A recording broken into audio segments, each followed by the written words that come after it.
On a une vision très idyllique des médias. On se dit les médias devraient être comme ci, les médias devraient être comme ça. C'est quoi le rôle du journaliste? Le rôle du journaliste, c'est d'informer. Mais le rôle du média, c'est pas du tout d'informer. Le média est une business. Le rôle du média, c'est de faire de l'argent. Et c'est ce qui fait que les médias vont s'intéresser à des thèmes plutôt qu'à d'autres parce qu'on veut vendre des copies, on veut aller chercher des codes d'écoute. Et c'est même bon pour la société d'État. La société d'État aussi veut aller chercher ou bien des revenus ou des codes d'écoute. Donc, ce modus operandi-là s'applique à l'ensemble des médias. Il faut changer notre façon de voir les médias parce que tant qu'on ne le fera pas, on va être frustré, on va se dire pourquoi mon communiqué de presse ne passe pas? Pourquoi j'envoie plein de communiqués? Chaque média reçoit peut-être 500 à 1000 communiqués par jour. Puis les gens se demandent pourquoi ils ne parlent pas de mon communiqué, j'annonce des bonnes nouvelles. C'est pas le rôle du média de communiquer des bonnes nouvelles.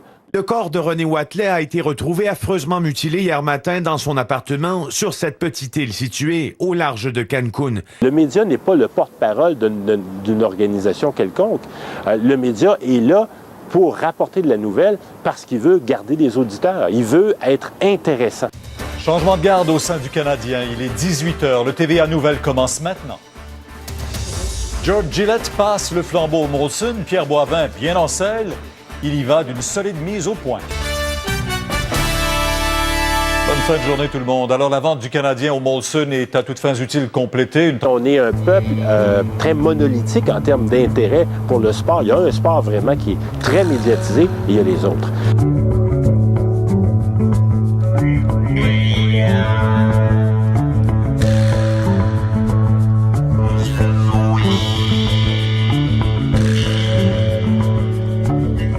Plus que ça, c'est que 35 % de tout ce qui se dit sur la Ligue nationale de hockey en Amérique du Nord vient du Québec.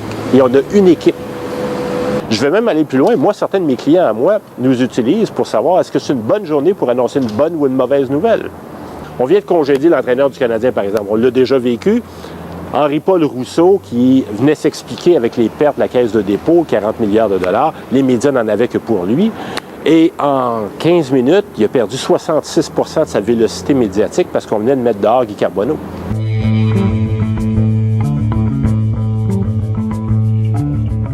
Comme par les temps qui courent actuellement, tout ce qui touche le tissu social, tout ce qui touche la pauvreté, il y a un désintérêt de la part des médias.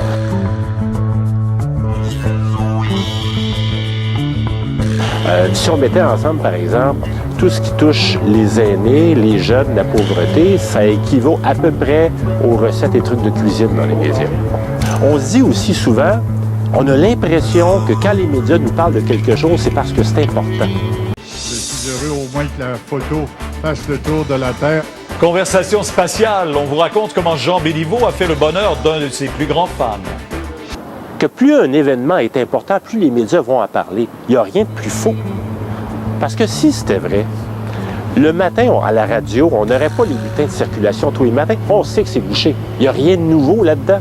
Au lieu de nous parler de la circulation, qui c'est toujours la même chose à chaque matin, on nous parlerait peut-être de la situation des urgences. Vous avez un jeune qui fait 40 de fièvre, à quel hôpital vous devez aller? Ça, c'est important. Donc, les médias ne nous parlent pas de ce qui est important. Ils nous parlent probablement de ce qu'il y a de plus important dans ce qu'il y a de plus intéressant. Ouais. Le média va privilégier ce qu'il y a d'intéressant. Et à l'intérieur de ce bassin-là, va chercher des choses importantes.